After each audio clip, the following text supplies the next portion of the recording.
Hola, bienvenidos una vez más al canal. Un fuerte abrazo para todos los que están viendo esta charla, esta tertulia que vamos a comenzar, y en esta ocasión tengo dos invitados muy especiales que ya se han pasado por este canal. Me estoy refiriendo a Simón Guardia de Proyecto Orión, y estoy también con Marta, que también la he invitado acá en el canal. Bueno, primero las damas. Marta, ¿cómo estás? Pues yo, como estoy muy contenta de verlos a ustedes dos, que ya son rostros amigos, y pues gracias, Salim, por haberme invitado, de verdad, y gracias también a ti, Simón, por acudir, y me parece genial pues reunirnos y hablar muchas cosas hoy. Esperemos que salga un diálogo interesante del cual muchos se puedan beneficiar.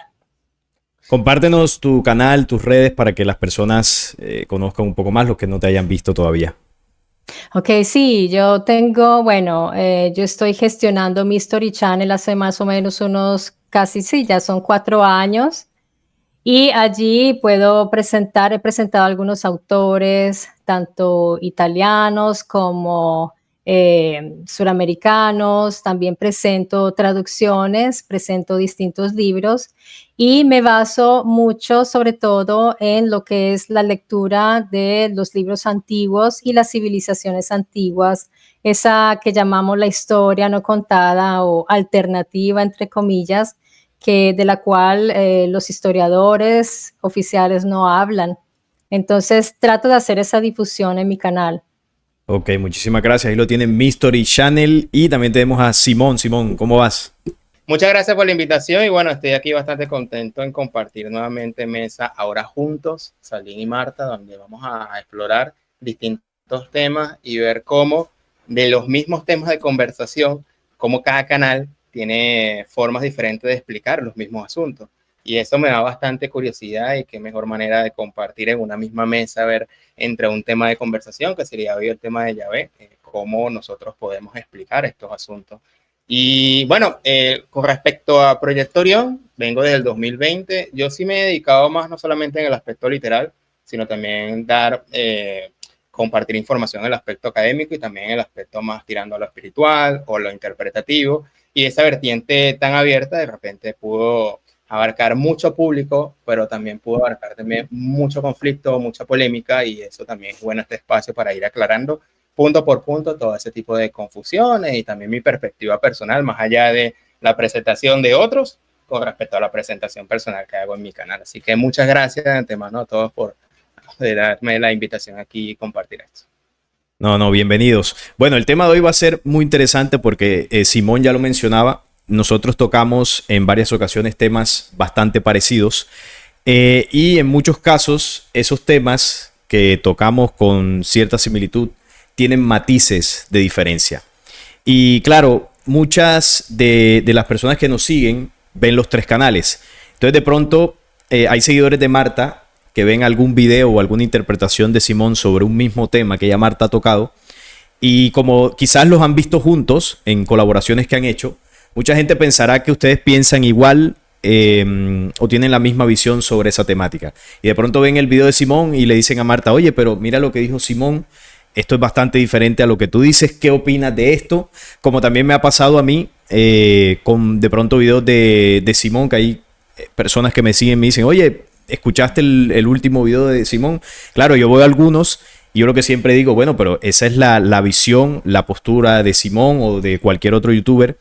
Eso no tiene por qué, digamos, por qué disputar la forma en que cada uno ve las cosas, ¿no? Cada uno tiene una investigación, una forma de entender, y eso es lo que expone cada uno en su canal.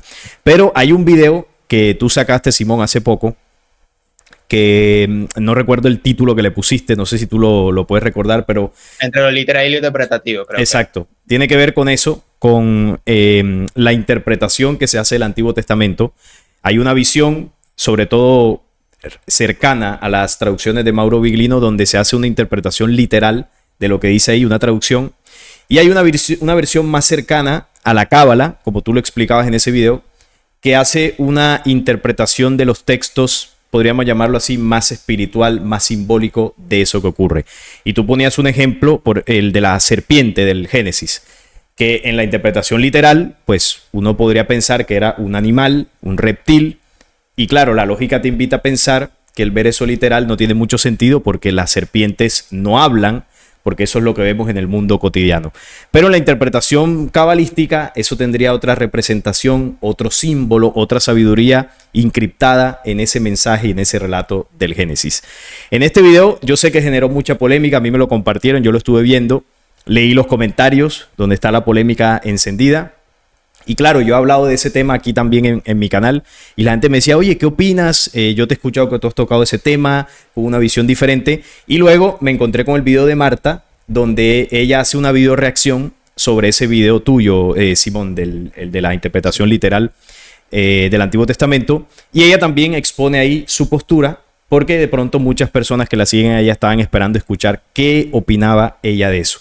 Y aquí es donde yo quiero comenzar a plantear la temática basado en esa polémica sobre el documento bíblico. El documento bíblico se puede interpretar solo literal o interpretativo. Yo les propongo que comencemos hablando de eso sobre la Biblia en general, que es el libro aquí en cuestión. Y quisiera escuchar la visión de cada uno de ustedes sobre el documento, si se puede toda la Biblia interpretar literal o toda la Biblia es simbólica. ¿Qué partes podrían ser literales? ¿Qué partes podrían ser simbólicas? La Biblia es un único libro, lo podemos ver como un libro cronológico. Quisiera escuchar primero la visión de Marta. Aquí pues vamos comentando y cada uno pues va exponiendo su visión. Esto no es un debate como tal, sino que aquí queremos compartir las diferentes ideas y que al final el público saque sus conclusiones. Adelante, Marta. Excelente, gracias, Salim. Bueno, primero que todo, hay que entender algo que es importante y es que cómo se forma la Biblia. Cuando hablamos de la Biblia, acá estamos en este momento hablando es del Tanaj, o sea, de la Biblia, la Biblia hebrea, los escritos hebreos y arameos. Recordemos que cuando eso se empezó a reunir, a compilar, son muchas narraciones de distintos pueblos, tribus, que se fueron formando, tribus semíticas que ya traían unas tradiciones, unas narraciones, y estamos hablando de pueblos bastante, pues, sin ofender, pero eran primitivos, eran pueblos arcaicos de ese tiempo, que ustedes saben que eran nómadas, en fin, tenían un estilo de vida que hay que tener en cuenta todo esto, para tener en cuenta el contexto del momento en el cual se fueron compilando esos libros. Y cuando se empezaron a escribir, eso es paleohebreo, o sea, todavía apenas se estaba formando el hebreo, entonces también era una lengua arcaica. Y estamos hablando de unos escritos que son más bien tribales, que son más bien también guerreros, porque en ese tiempo se veían las batallas que había entre ellos. Son textos muy concretos de un pueblo con un pensamiento muy concreto en ese momento. Y no podemos hablar de una sola Biblia, o sea, en el sentido de que el Antiguo Testamento, llamado Antiguo Testamento, y el Nuevo se conectan. Yo no veo esa conexión en realidad y pues eso lo iremos tratando poco a poco. Pero lo que quiero decir es que primero que todo el Tanaj son varios libros, no es uno solo y no está unificado con el Nuevo Testamento. Y se empieza a escribir en el siglo entre el 10º y el 6º, o sea, el 10º siglo antes de Cristo, o sea, estamos hablando de hace mucho tiempo. Entonces, esos son más o menos los orígenes del Tanaj, del Antiguo Testamento.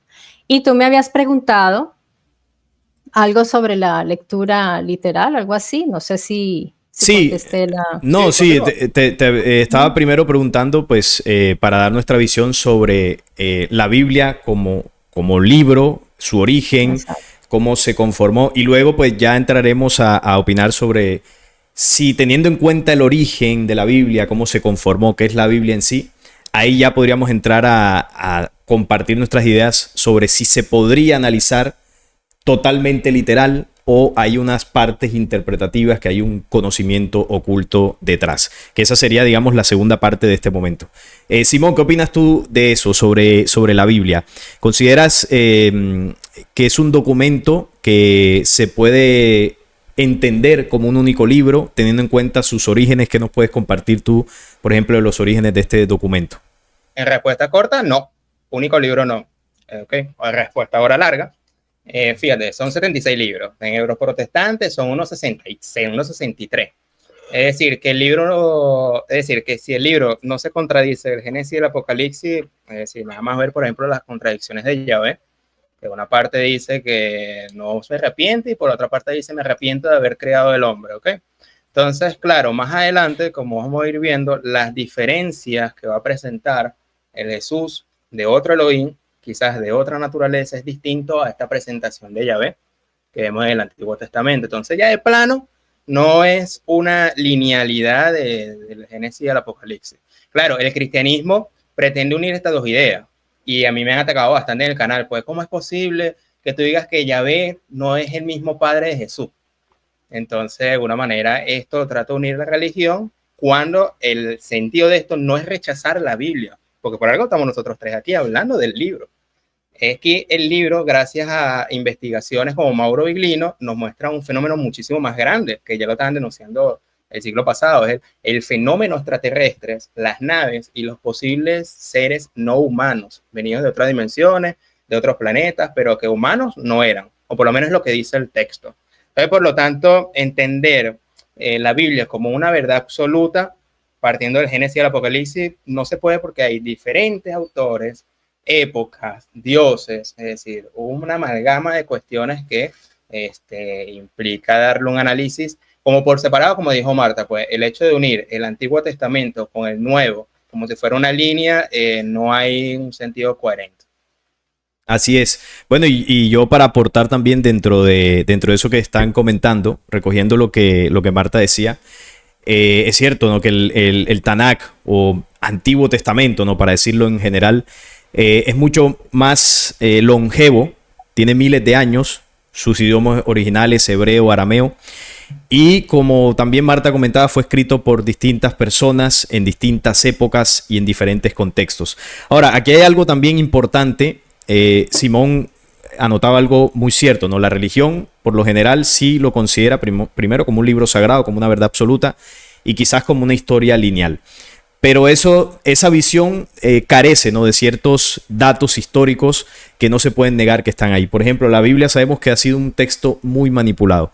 Una de las primeras manipulaciones más grandes que sufrió la Biblia primitiva o el Antiguo Testamento fue la que hizo Ptolomeo por allá en Egipto, cuando traduce con 70 traductores el Antiguo Testamento o los textos de hebreo y arameo, los traduce al griego en esa época, los traduce al griego. Entonces ahí ya cuando se pasa de un idioma a otro comienzan a haber un problema en la interpretación de las palabras y las frases.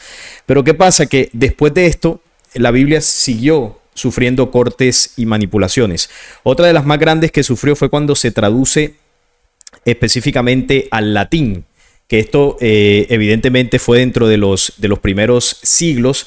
Ya estaba dentro de esto el Nuevo Testamento, y esto fue precisamente más o menos contemporáneo al Gran Concilio de Nicea. Recordemos que cuando nace la Iglesia Católica, el idioma que utilizaban era el latín para dar las misas y todo esto.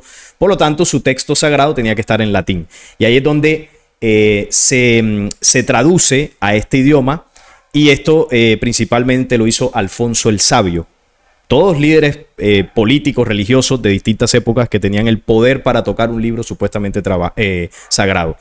Y la última gran manipulación, porque él no la traduce, sino que le hace más cortes y manipulaciones, fue Jerónimo, que fue un papa que le hizo más manipulaciones a esto, siglo IV, siglo V más o menos. Pero hay algo importante aquí en el tema de la Biblia como un texto lineal, como religiosamente se interpreta. Cuando nace la Iglesia Católica en el 325, que incluso ahora el Papa León XIV, no sé si ya está en Turquía o el viaje apenas va a suceder, pero él va a ir a Turquía a la conmemoración de los 1700 años del Concilio de Nicea. El Concilio de Nicea fue el origen de la Iglesia Católica, no con Jesús y Pedro, como lo dicen ellos. Por algo el Papa va hasta allá a conmemorar. Entonces, el Concilio de Nicea generó un documento, que es el que hoy en día conocemos como la Biblia, porque ahí se une el Tanakh con el mensaje de Jesús. Se une la cultura hebrea, la tradición hebrea, las leyes de Yahvé y todo esto con el mensaje de Jesús que poseían los cristianos. Constantino hizo una jugada muy estratégica al sobornar a los obispos que en ese momento dirigían el cristianismo y juntarlo con religiones paganas y la tradición hebrea. Ahí se creó la religión judeo-cristiana. ¿Por qué se llama así? Porque une el Antiguo Testamento con el Nuevo Testamento. Por lo tanto, en ese sentido, el Nuevo Testamento y el Antiguo son completamente diferentes, aunque se esté hablando de una espiritualidad, entre comillas, aunque se esté hablando de Dios, aunque se estén hablando supuestamente de cosas religiosas, no son contenidos de ninguna manera compatibles. Y la compatibilidad, casi no me sale el término, que podrían aparentar tener, porque hay citas donde Jesús menciona el Antiguo Testamento, hay cosas del Antiguo Testamento que supuestamente se refieren a Jesús. Ese tipo de conexiones, o la gran mayoría de ellas, se hicieron en distintos concilios y sínodos posteriores, donde se fue ajustando fino para cada vez más enlazar una historia con otra. Hay un concilio, no, ese no fue un concilio, un sínodo que, bueno, ahora en tiempos modernos es más famoso, pero durante muchos siglos pasó desapercibido, que fue el sínodo de Yamnia, donde los mismos judíos tomaron los textos hebreos y cortaron cualquier tipo de relación que ellos sospechaban que podría tener con Jesús. Porque claro, después de que Jesús muere, ellos persiguieron a los cristianos, tanto Roma como el judaísmo en ese momento, hasta de alguna forma arrancar de la tradición hebrea cualquier vestigio del legado de Jesús. Y por otro lado, en el concilio de Jerusalén, con los apóstoles se reunieron para separar del mensaje de Jesús todo vestigio de la tradición hebrea. Todo esto fue antes del concilio inicial. El concilio de Jerusalén fue en el año 50 y el sínodo de Yamnia más o menos hacia el año 100. ¿Y qué hizo Roma con Constantino? Volvió a unir las dos tradiciones que habían sido separadas. Y quedó como resultado la Biblia que hoy todos conocemos. Entonces, yo creo que ahí los tres estamos de acuerdo que la Biblia es un documento que no se puede leer linealmente ni cronológicamente. Tiene vastísimas diferencias más allá de las manipulaciones y todo esto. Ahora, teniendo este contexto que los tres aquí hemos aportado, yo paso a la pregunta, que es la más polémica por las dos visiones actuales que hay, ¿no?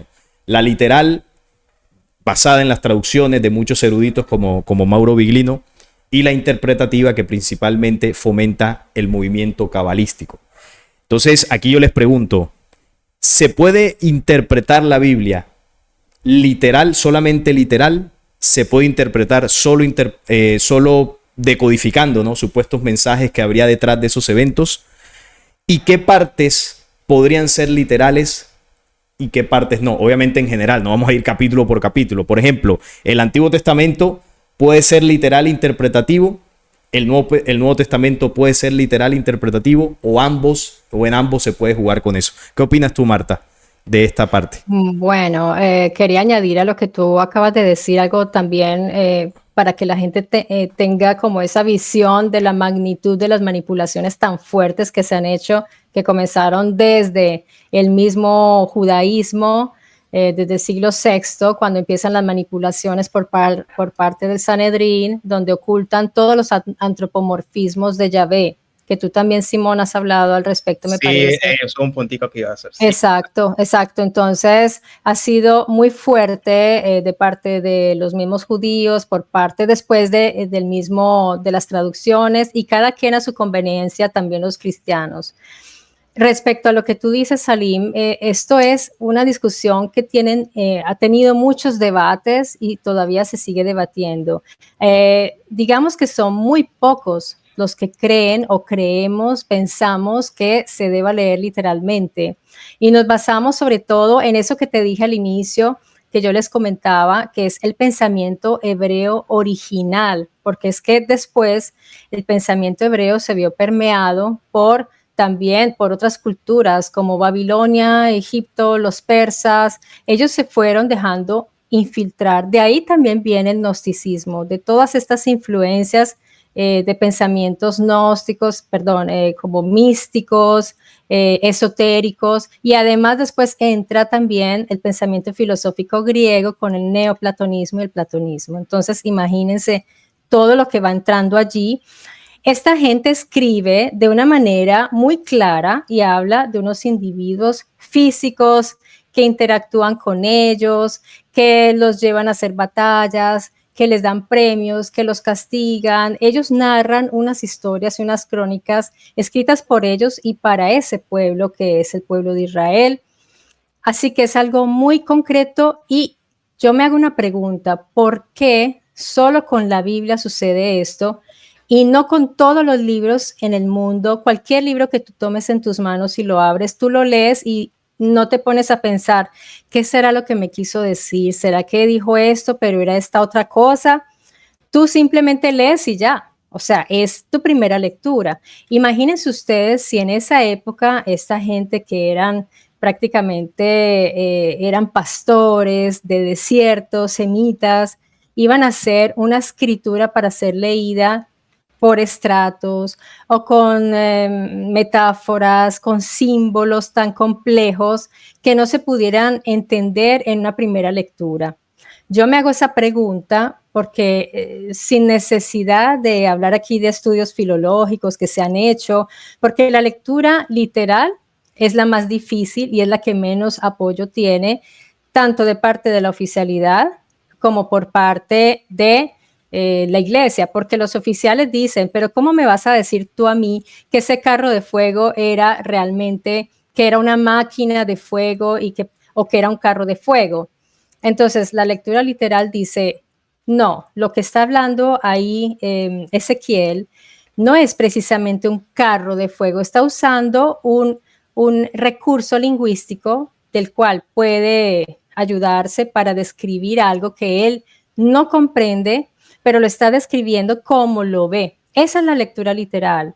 La lectura literal lee todo el contexto histórico, entiende cuáles son los recursos lingüísticos del momento, pero abre la mente y dice, tal vez sí está describiendo lo que vio. No lo sabía explicar, pero sí lo vio. En cambio, los oficiales dicen, no, era simbólico porque esto se lo estaba imaginando y esto tiene que ser poético, porque cuando unos estudiosos identificaron unos supuestos géneros literarios en la Biblia, dijeron, esto es poesía, esto es onírico, esto es cantos, porque así ocultan el verdadero significado, o sea, el significado que está de lo que está escrito. Si tú dices esto es poesía, ya no lo vas a tomar como un hecho o como una crónica. Entonces, la lectura literal es muy difícil.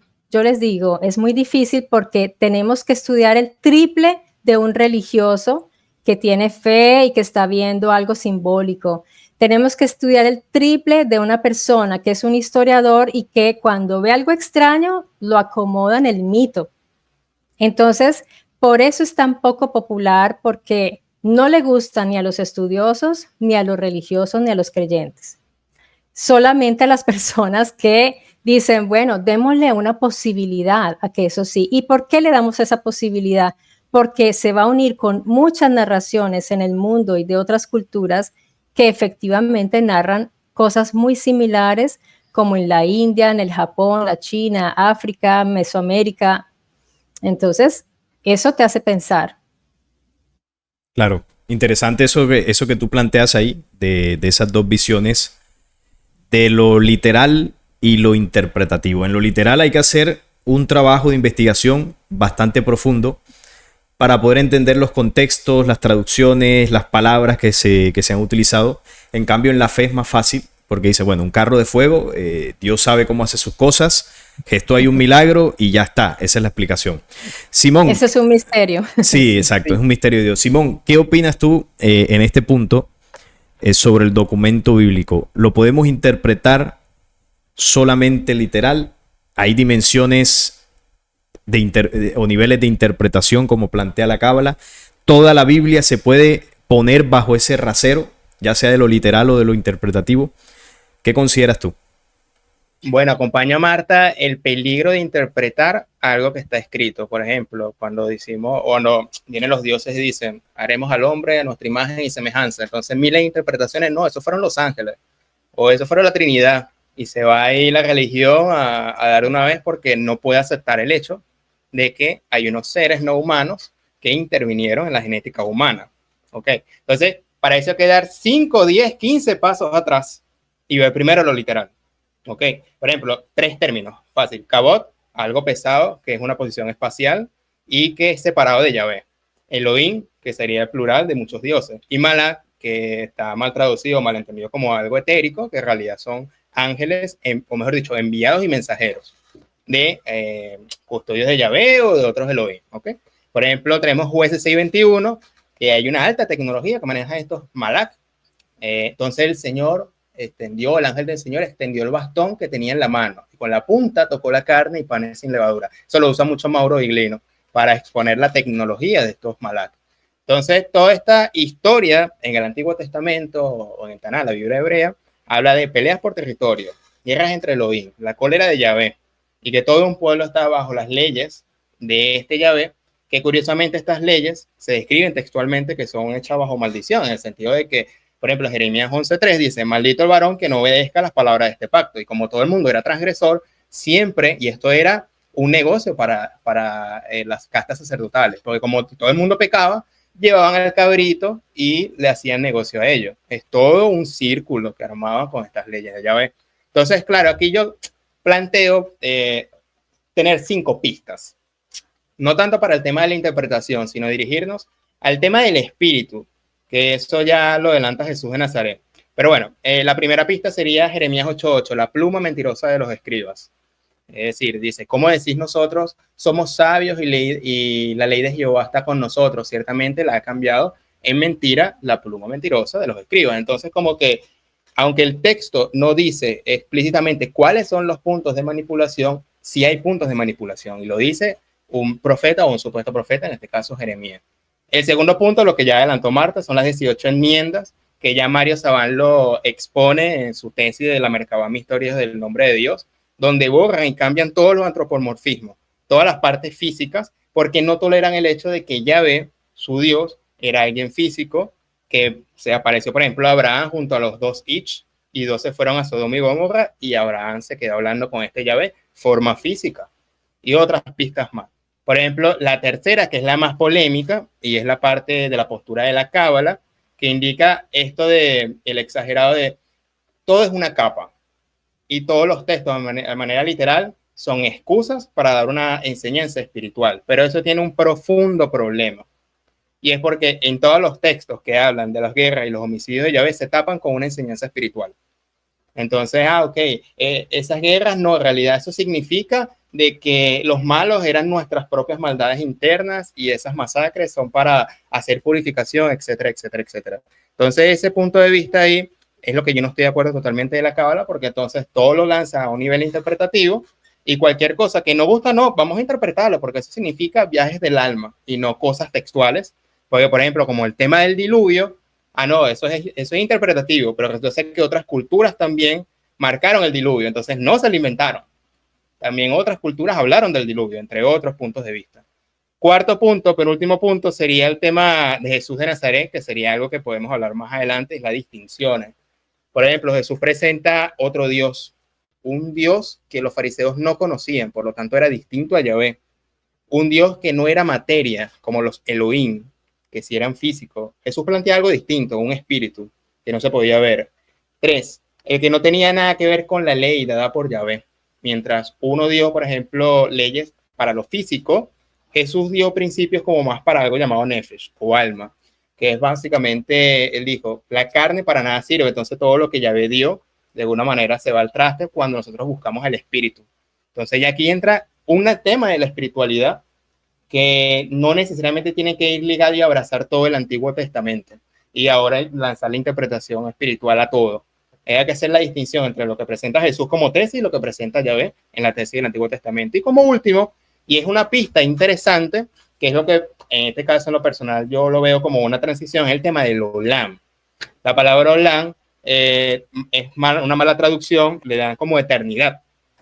En realidad Mauro aporta que es tiempo remoto, indefinido, y se va más allá, lugar desconocido, y para eso agarra el Salmos 24:7, que dice, alzad, oh puertas, vuestras cabezas, alzados vuestras puertas eternas, es decir, puertas del Olam, por donde pasa el Kabod, y como Kabod es esa parte física pesada, que presumiblemente es una nave, de repente es una transición de esta materia física a un lugar desconocido que puede ser dimensional o algo así por el estilo, que en palabras del siglo I puede ser espiritualidad.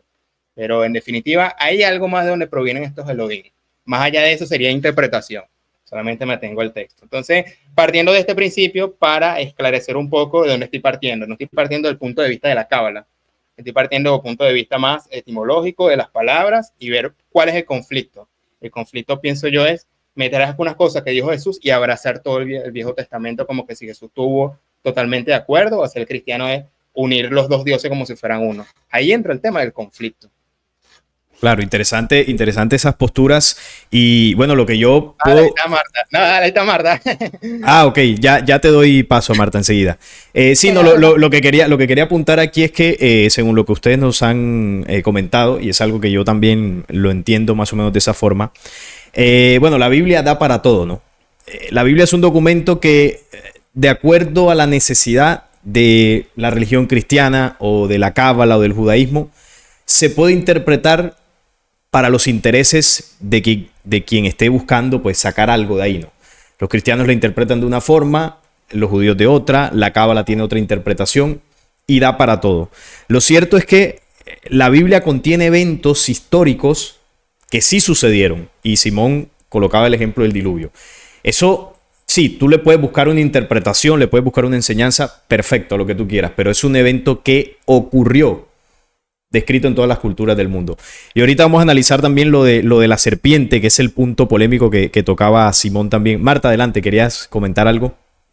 Yo quería hacer una pregunta a Simón antes de que se nos pase, porque él estaba dando su argumento. Simón, tú en un momento dijiste que Jesús hablaba de Dios. ¿Cuándo Jesús mencionó a Dios? Te hago esa pregunta, si quizás en algún pasaje. Mi padre. Exacto. O sea, yo siempre estoy muy alerta ante estas cosas porque nosotros asumimos, porque estamos tan acostumbrados a que en lo que nos traen. Pero es bueno dejar abierto eso, y claro que él nunca habló de Dios, él habló de su padre, se refería al padre, ¿no? Claro, el tema es que usamos la palabra Dios ahorita y es bueno que haga la acotación y así nos vamos afincando un poquito más. La palabra Dios sale del latín, que no es una palabra original del hebreo, que ellos usaron Elohim, El o Eloa, etcétera, ¿no? Obvio. Es importante porque ese punto es importante para entender también el rol de Jesús, que es algo muy polémico que más adelante de pronto sería interesante tratarlo. Claro, sí. A una respuesta cortica a Marta sería: Jesús habló de una entidad no física, espiritual, porque más adelante cuando él se aparece a los apóstoles dice, verme carne y hueso, que un espíritu no tiene carne y hueso. Entonces, ahí vamos. Entonces, ese Padre, ese cielo, no es un cielo físico que vamos a verlo, porque su Padre es espíritu, no es algo visible. Entonces, por ahí van los tiros de que, bueno, en resumidas cuentas, de una mala traducción le decimos Dios, pero a una buena traducción habló de un él o un Elohim o alguien, una entidad mucho más arriba que viene siendo enviado de él, que nosotros le consideramos como un Dios verdadero por encima de Yahvé, ¿o no? Y es algo más personal, pero hay que sí hacer esa distinción entre los dos dioses. Y bueno, la acotación que hiciste, que no hay que usar la palabra Dios a modo de estudio. Obviamente a modo de conversación amena, usamos Dios porque más o menos tenemos en el inconsciente eso, pero podemos caer en errores si afincamos unas que otras palabras, como dice Marta. Sí, es que es la palabra más conocida.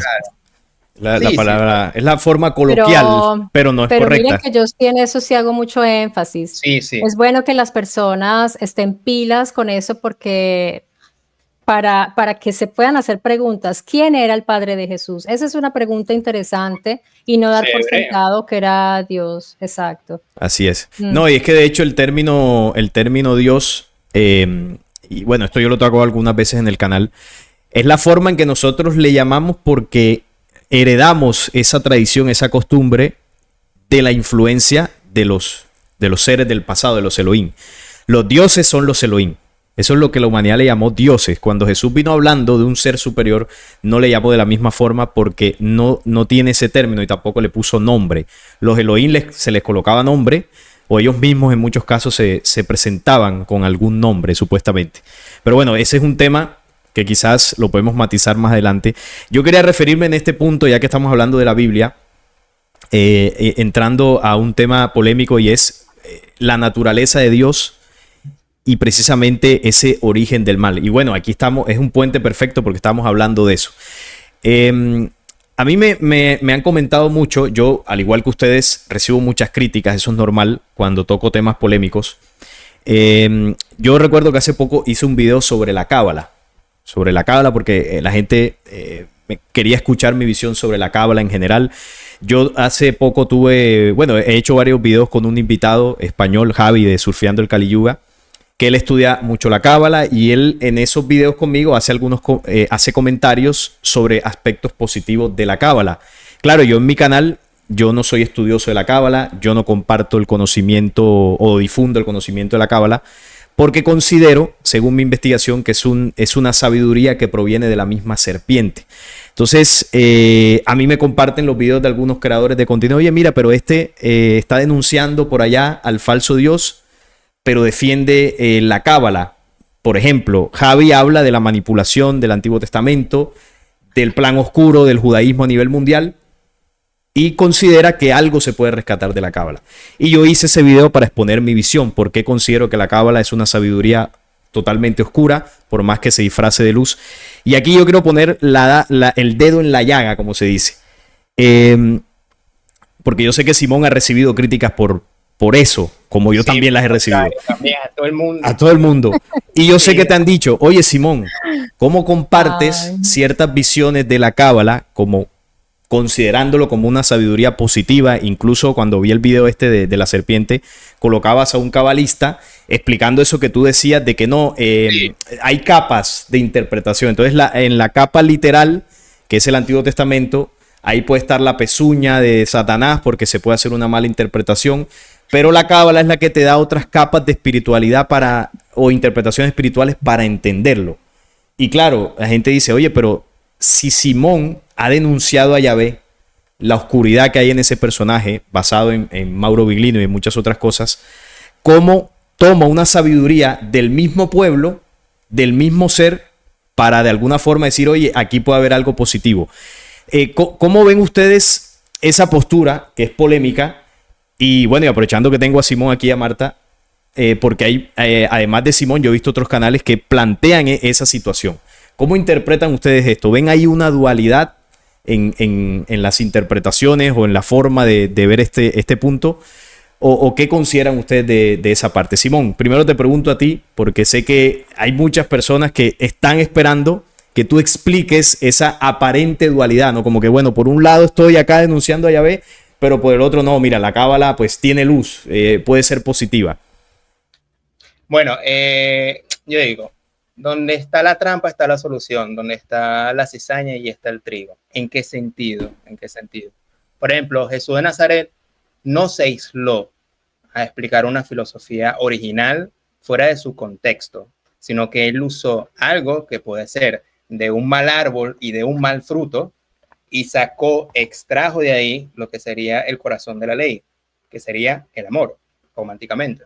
Y que esa sería la superación de la ley de cualquier cosa que Yahvé, a pesar de tomar también los contextos de Juan 8:40 en adelante, que denuncia Yahvé y todo lo demás.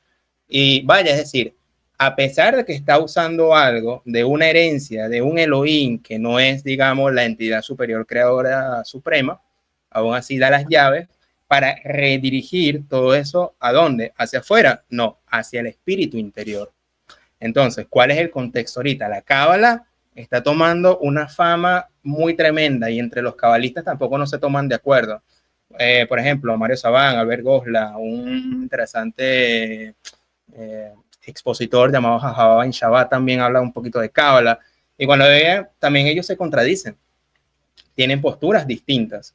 Entonces, claro, ¿cuál es, digamos, el estilo de mi canal? El estilo de mi canal es presentar desde la parte más literal, académica, interpretativa, y yo en vez de hacer en principio una crítica en solitario a cualquiera de las posturas, yo invito por ejemplo a una Marta Mesa que me explique una parte literal.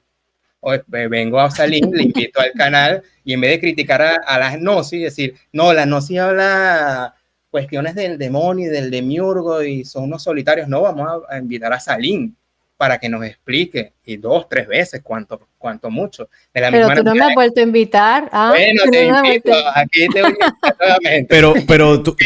Pero tú me invitas para que te explique de la gnosis, pero yo no soy gnóstico. Ahí en ese caso Ahí está deberías el punto. a invitar a un gnóstico. Ahí está el punto. De la misma manera, aunque yo hable de cábala o de algunas perspectivas, yo no soy cabalista ni soy practicante de la cábala. Entonces, claro, hay un público que también busca la cábala. Bueno, ¿a quién vamos a invitar? A Mario Sabán, que fue hace más de 3, 4 años que lo invité y que explique la cábala. Y a partir de ahí vamos construyendo un conocimiento del cual, ya desde un punto de vista personal, debe apuntar siempre al interior. Es el espíritu. En la gnosis habla, por ejemplo, de la intuición. La parte literal habla más de unir los conocimientos y desechar, digamos, la parte que son erradas históricamente hablando. Todo eso colabora, pero ya eso depende de cada persona cómo va a redirigir eso. Entonces, claro, van a haber videos y ahí entra la polémica que de repente yo meto el Pardes, que es Peshat, Drosh, Remesh y Sot. Entonces, claro, ahí entra la persona se tensa porque, ¿cómo vas a interpretar esto? No, ya va, esto es algo que explica la cábala. Te puede interesar, si te interesa puede serte útil, si no te interesa no va a ser útil para tu vida, pero es una manera que en vez de yo ignorar y echarlo a un lado, mira, esto existe, independientemente de que sea verdad o no, y vamos a enfrentar este problema, que es parte también de la investigación. Entonces la investigación, en mi caso, y con esto finalizo esa pregunta polémica, es en vez de yo aplazar todas las posturas y quedarme con una y venderla como una verdad, tener la valentía de ponerlas todas enfrente de una mesa, aquí simbólicamente hablando, estamos nosotros aquí en esta mesa virtual, y conversarlas, no con un convencimiento de que mira, mi postura es mejor que la tuya, etcétera, sino que vamos a ver cuáles son los puntos fuertes y los puntos flacos y esclarecer como toda la subjetividad del intérprete o la subjetividad del que presenta. Entonces, claro, y entro, por ejemplo, no, Salín es gnóstico y Salomé dice, no, es que yo no soy gnóstico, pero yo hablo un poco de la gnosis. Ah, Simón es cabalista. No, es que Simón no es cabalista, pero habla un poquito de la cábala. Marta es literal y no cree. No, lo que pasa es que Marta se está rigiendo en ciertas investigaciones. Ese es el tema del cual más o menos puedo ir respondiendo esta gran confusión. Entonces, claro, por eso vuelvo a Jesús. Jesús fue un contexto, usó el Antiguo Testamento, pero es para explicar un lenguaje que usaban en los hebreos para hablar de algo desconocido, o por lo menos de lo que él quería hablar, de su Padre Espíritu. Ok, no, entiendo el punto de lo que tú dices. Bueno, yo acá en mi canal hago lo mismo, yo invito posturas diferentes, yo tengo un formato podcast y siempre le explico a la gente, siempre hago esa salvedad, ¿no? Las visiones, las opiniones, la investigación del invitado no representa mi investigación. Eso es bueno. Para eso yo tengo otras posturas. Ahora, después de la opinión de Marta, quiero tocar un punto de esa polémica, porque esa polémica nos toca a todos, no solamente por el video que de pronto hizo Simón o por el video que yo hice de la cábala. Esa polémica está por lo que tú decías, Simón, ahorita. Siempre estará, y ahora más porque la cábala viene tomando fuerza, ahora con el internet y todo esto, y entra como, yo lo veo de esta forma, ¿no? Entra como a poner en duda algo que hace mucho tiempo se venía denunciando, y es la falsedad del Dios del Antiguo Testamento. Porque ahora, si viene la cábala y te dice, oye, mira, pero es que tú lo estás tomando literal, la cábala te explica que esto tiene un mensaje espiritual. Entonces, claro, entra la duda y la gente dice, oye, pero entonces Jehová, ¿será que sí es Dios? Porque si esto no es literal, entonces lo que dice ahí, no sé yo si realmente pasó o si hay un símbolo espiritual detrás de todo esto. Entonces yo me voy a meter a estudiar cábala para saber qué es lo que realmente pasó ahí.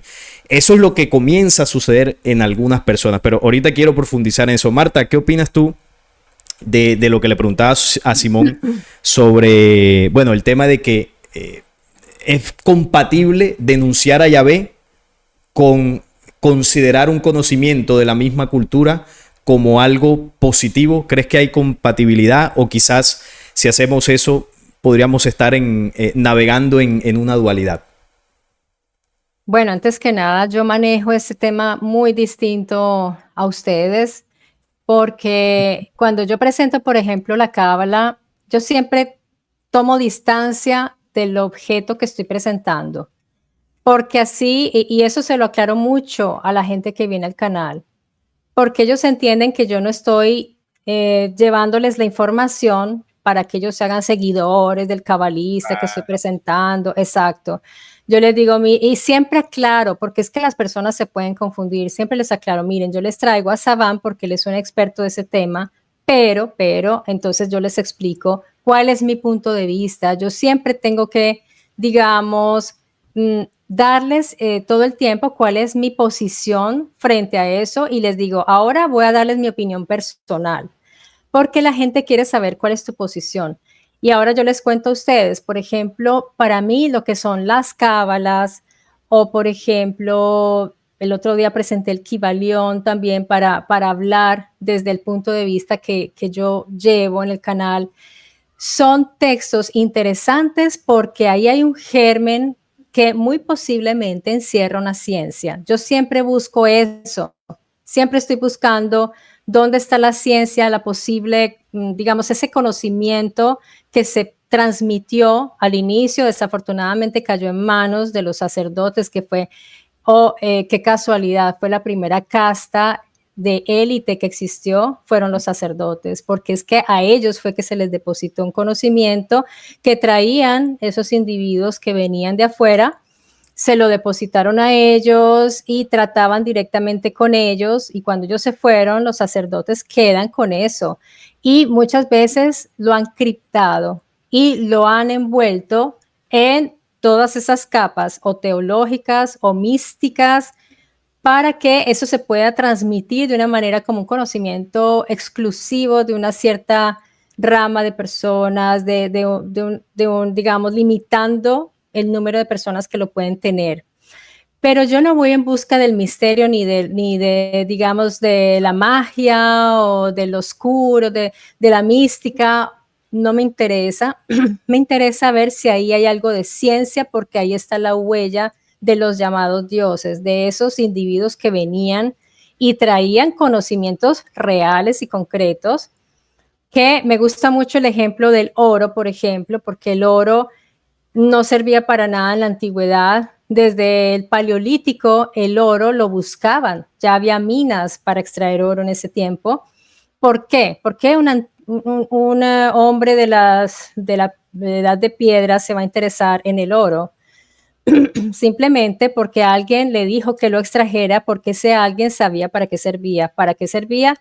Para la tecnología, porque el oro sirve solo para la tecnología, sea para la salud, sea para el campo de la medicina, pero solo sirve para la tecnología, para nuestros aparatos. Hoy ya lo sabemos, eso en ese tiempo nadie lo sabía, y así el oro ha tenido un valor durante mucho tiempo. Entonces, solo para decirles que en esos libros de alquimia, en esos libros del Kybalión, en los libros de las cábalas, ahí hay algo, pero no me gustan las manos en que caen estos libros y que se transforman en un supuesto conocimiento místico, esotérico. Desafortunadamente, por eso no profundizo en la cábala, no profundizo en todos esos libros, los analizo, los miro. Me parece muy interesante algunos datos que nos da Saban, porque es una persona que ha estudiado muchísimo eso, pero después pasaremos a otro tema. O sea, no nos vamos a quedar ahí con la cábala y eso es solo una porción de todos los estudios que debemos realizar. Entonces yo no lo veo como algo espiritual o que me enseñe, yo lo veo es como materia de estudio, simplemente materia de investigación. Ok, entiendo el punto. Sí, es que principalmente la polémica se da porque hay, por decirlo así, dos ideas que se estarían enfrentando en esto, y es la manipulación que se ve y que muchos han denunciado en el Antiguo Testamento, y luego aparece una corriente espiritual, podríamos llamarle así, que toma todas esas historias y las interpreta de otra forma. Entonces, aquí hay algo muy interesante.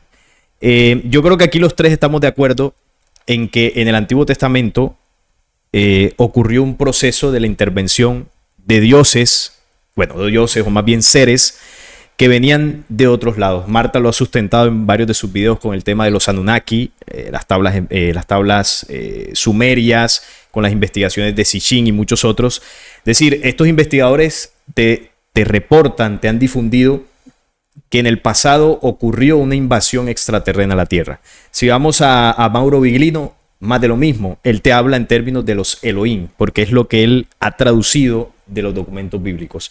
Si vamos a todas las culturas, porque no solamente ellos hablan de eso, si te vas a África te hablan de los Chitauri, seres reptiles que llegaron del cielo y que luego comenzaron a vivir bajo tierra.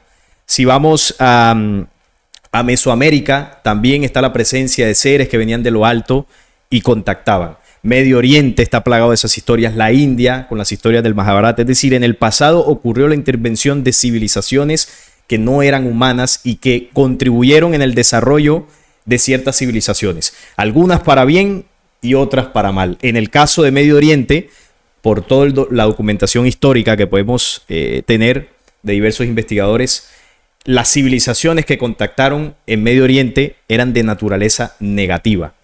Dentro de estas culturas se habla que estos dioses promovían las guerras, los sacrificios, los templos, la adoración, la manipulación genética tanto de especies como seres humanos. Es decir, unos seres que se comporten de esa forma, al menos la intuición te lleva a decir, oye, yo creo que muy positivos no eran. Habían unas agendas y unas intenciones bastante oscuras. Entonces, yo quisiera preguntarles, para saber su visión en este punto, el ser del que se habla en el Antiguo Testamento, bueno, Biglino habla de Elohim, que eran varios, los seres que contactaron directamente al pueblo hebreo, porque al final el Tanakh es la historia y las leyes y las culturas de ellos. ¿Estos seres eran negativos o positivos? ¿Qué pueden concluir ustedes dentro de todo lo que han investigado? Es decir, la influencia de estos seres en ese tiempo que contactaron al pueblo hebreo, ¿eran seres oscuros, negativos o había algo de luz allí? ¿Qué me puedes decir tú, Simón, dentro de todo lo que has investigado? Bueno, estás colocando un contexto positivo o negativo. Te respondo con ese contexto. Si fuera completamente lumínica la situación, no se hubiera generado quizás un cambio de plan a mitad de camino, o que de repente la humanidad hubiera continuado a esa era de luz y vida, o como le quieran llamar según la postura. Por lo tanto, estos seres dieron una ley que sometía a la gente. Y en vez de hablar de esas otras realidades, los mantuvo en un círculo sin fin, sin salida, donde siempre era el tema de ustedes son gusanos, ustedes no son nada, ustedes vienen del polvo. Es decir, no había una realidad más allá de el tema de la servidumbre y el servicio a estos seres, comenzando por ahí. Entonces, claro, ¿este es el Dios verdadero? No, es Yahvé, era el pretendido Dios, obviamente, quitando la salvedad de que hablamos del tema de Dios, etcétera, para que el público entienda. Este Elohim que quería representar a este pueblo de Jacob, del cual ahí se gesta la historia de las guerras junto a otros dioses, etcétera, ¿no? Entonces, de alguna forma u otra, para mí, de mi investigación, no tiene que ver, digamos, con cosas buenas. Aunque ahí en el Viejo Testamento, y es lo que hice mención hace minutos atrás, tiene cosas interesantes, como por ejemplo el tema del amor al prójimo y el amor a Dios, aunque el amor al prójimo era el clan, era nada más a tu tribu, porque sí, a la otra tribu la ibas a apedrear y tal, con bendición de Yahvé. Interesante ese punto, sí. ¿Cómo es posible de que unos textos de, por ejemplo, el sábado hiciste leña, Yahvé viene y te manda a apedrear porque incumpliste el sábado? Entonces, ¿cómo es posible esa distinción ahora con Jesús si estamos hablando del mismo Dios? Porque yo veo tres indirectas del cambio, digamos, de planes. La primera indirecta es cuando Jesús le dice, ¿qué hombre hay de vosotros que si su hijo le da pan, le dará una piedra como serpiente? O mejor dicho, si le pide un pez, le dará una serpiente. Esa es la respuesta a Números 21:6, que cuando el pueblo estaban caminando, le pedían a Yahvé, danos pan, le lanzó serpiente y mucho pueblo murió, dice el texto textualmente. Entonces, primera indirecta, es decir, no se suponía que Jesús estaba de acuerdo con la filosofía de ese padre Yahvé, no. Segundo punto, estaba Juan y Jacobo, según el texto de Lucas 9:54, cuando le pide, manda a los samaritanos fuego que caiga del cielo como hizo el profeta Elías. Y Jesús le dice, ustedes no saben qué espíritu sois. Entonces, como que, vaya, yo pensaba que estaba de acuerdo con esta filosofía que decía nuestro libro. Y tercer punto, el famoso texto que lo usa mucho la Gnosis, o en este caso la usa mucho tú en el canal, Salim, en el tema de Juan 8, donde hay varios elementos importantes de distinción. En ese texto de Juan 8, todo el texto habla, ustedes, fariseos, no conocen a mi Padre. Segundo punto, Ustedes dicen adorar a mi Padre, pero no le conocen. Tercer punto, ustedes fariseos adoran a vuestro padre el diablo. El término él ya no se habla de una mala inclinación o de un concepto distinto, no, ahí habla de una entidad. ¿Por qué? Porque he sido mentiroso y homicida al principio de los tiempos. Homicida y mentira lo ejerce alguien con voluntad, una entidad, presumiblemente son estos Elohim, que esto es un insulto para los israelitas y para los cristianos. Ya aquí esta gente me van aquí a atacar. Y como cuarto punto es el tema de Juan 3, que habla de, básicamente, mi Padre es espíritu. Tienes que nacer de nuevo. Entonces, los procedimientos de acercamiento de ese Padre Jesús que viene a representar no son procedimientos físicos, no son procedimientos de un reino que se ve, sino ya es un proceso más interno, ya más dentro del punto, ya estudiando Jesús propiamente dicho, dentro de sus salvedades, sus errores, sus interpolaciones del Nuevo Testamento, pero hay puntos salvables, pienso yo, que hay que rescatar de eso. Entonces, más o menos podría decirse que si hubo ese cambio de plan, esa distinción entre el Jesús espiritual o este Padre nuevo que representa a este Yahvé que se cuenta en el Viejo Testamento. Ok, interesante. Marta, ¿tú qué opinas de eso que le preguntaba a Simón sobre la intervención de estos seres, enfocándonos obviamente en el Antiguo Testamento, ¿no? Para no meternos con otras culturas? ¿Consideras que lo que se describe ahí es el accionar de seres negativos? Decir que su agenda, su intención era totalmente oscura dentro de todas las acciones que se describen ahí. ¿O crees que de ahí se puede rescatar algo de luz? ¿Qué consideras tú en ese punto? Bueno, yo no buscaría luz, empezando por eso, porque estamos hablando de unos individuos militares que tenían una superioridad intelectual y tecnológica para ese momento, para ese contexto, que veían a la raza humana muy seguramente por encima del hombro, porque ustedes pónganse a pensar a un colonizador que llega, pues, ¿cómo podía ver esos pueblos? Entonces, yo trato de meterme como en el pensamiento de todas esas personas también. ¿Por qué seguían a estos Elohim? Porque algo les daba. Ahí había un pacto, había un intercambio. Usted, Elohim, usted tiene armas, usted nos puede entrenar, nos puede enseñar la guerra, nos da un territorio. Nosotros le rendimos un servicio, nosotros hacemos lo que a usted le gusta, le traemos lo que a usted le gusta, le ofrecemos ciertas cosas. Es un intercambio. Yo no me gusta ver las cosas como negativo y positivo, porque de eso se habla mucho y es como una configuración, como si te configuraran ya la historia. O sea, yo lo siento como una historia que me la están como configurando. Estos serán buenos y estos serán malos. Pues en realidad, cuando nosotros hablamos de nosotros, los seres humanos, no somos ni buenos ni malos. Nosotros podemos comportarnos de muchas maneras y podemos hacer cosas terribles también. Y si no, miremos lo que está pasando, como dices tú, allá en Medio Oriente. Es terrible y esos son humanos, presumiblemente. Así que yo pienso que no somos tan distintos y en el caso de los humanos tampoco hay buenos ni malos. Hay gente con intereses. Tú quieres un territorio, tú quieres que te sirvan. Y si tú ves a esta gente que era bien ignorante, que no sabían nada, este Elohim de todas maneras les enseña, porque él es de unas leyes que les enseña al menos a depositar las heces en lugares donde no contaminaran.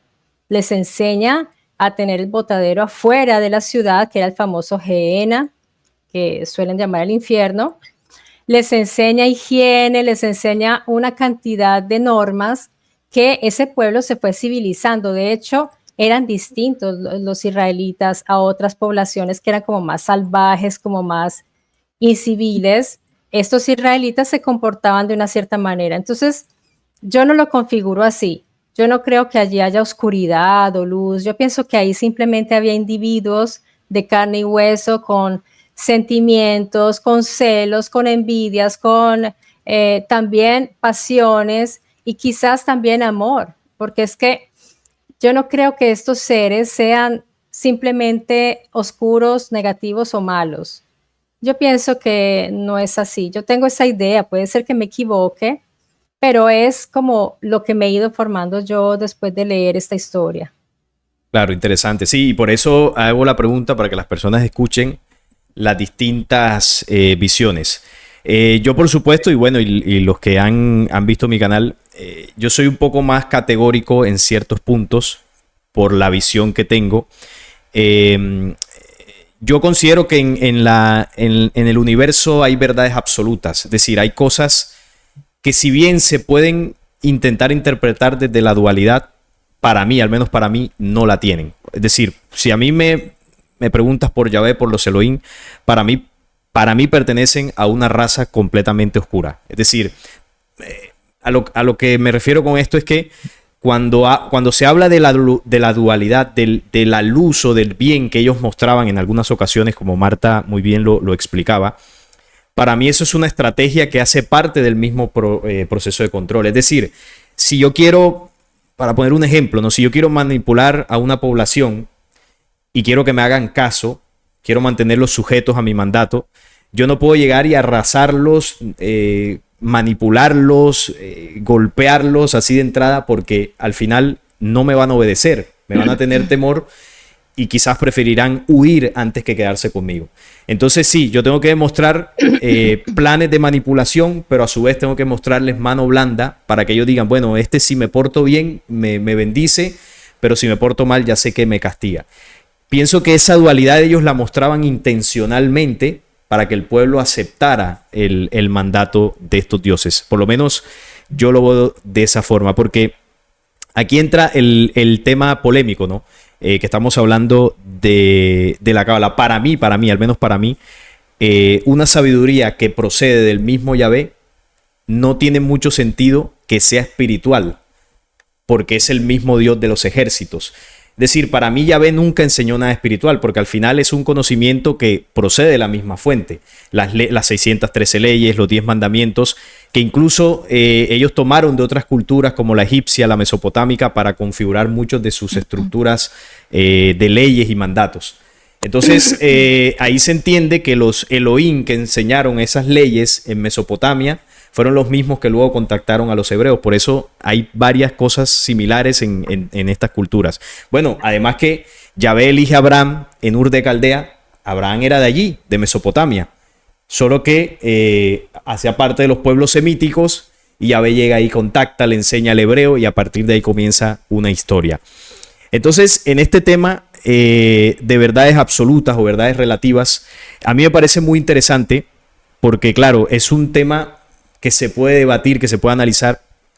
Y yo quiero dentro de eso también hacerles una pregunta, ¿no? Dentro de esta dualidad y sobre todo en el mundo caótico en el que estamos viviendo, que yo sé que esto se debate en muchos medios.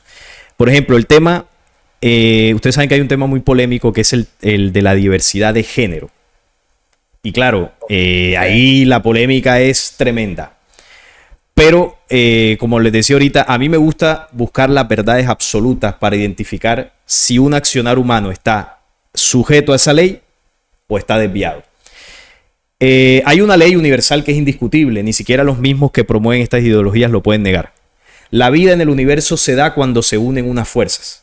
Eso es una ley absoluta, eso es una verdad absoluta. ¿Por qué? Porque no hay otra forma de hacerlo. Es un pilar establecido en el universo desde antes de nuestra existencia. En la dimensión humana se refleja cuando se une un hombre y una mujer, hay gestación, hay vida. Hasta los mismos que defienden esa postura nacieron de esa forma. Entonces yo no me quiero referir a la persona que practica eso o a la persona que defiende esa ideología, porque ya eso entra dentro de debates morales. Yo me quiero referir a la ley. Entonces, si yo les preguntara a ustedes, por ejemplo, Simón, esta ideología de género, más allá del contexto de la persona, de lo que haya vivido, más allá de eso, yo te pregunto, ¿se sustenta en una ley original o en una distorsión de la ley? ¿Qué podrías decirnos tú ahí? La base de eso, ¿se sustenta en una distorsión o en una ley original? ¿Qué podría? A ver, el tema está en el tema de interpretar, que esté en el trasfondo, es decir, están dando una interpretación según un contexto versus al tema biológico del funcionamiento de la utilidad de dos cuerpos. Entonces, por ejemplo, un hombre y una mujer tienen la capacidad biológica de crear a otro ser. Alguien del mismo sexo, dos parejas, no pueden. Entonces, de ese punto de partida yo daría. del cual cualquier tipo de discurso después de eso sería ya un acomodo interpretativo, que podríamos decir dentro del contexto que me estás colocando una distorsión y para otros una ampliación.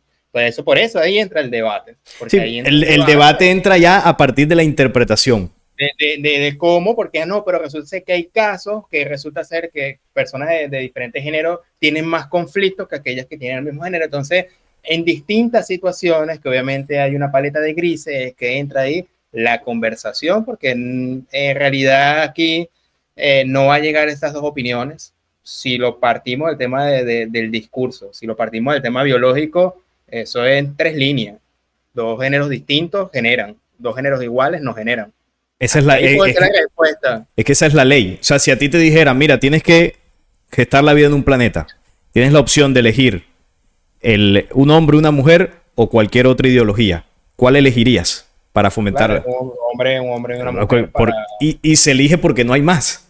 Entonces, a eso es lo que yo me refiero cuando ciertas cosas no se sustentan en verdades absolutas.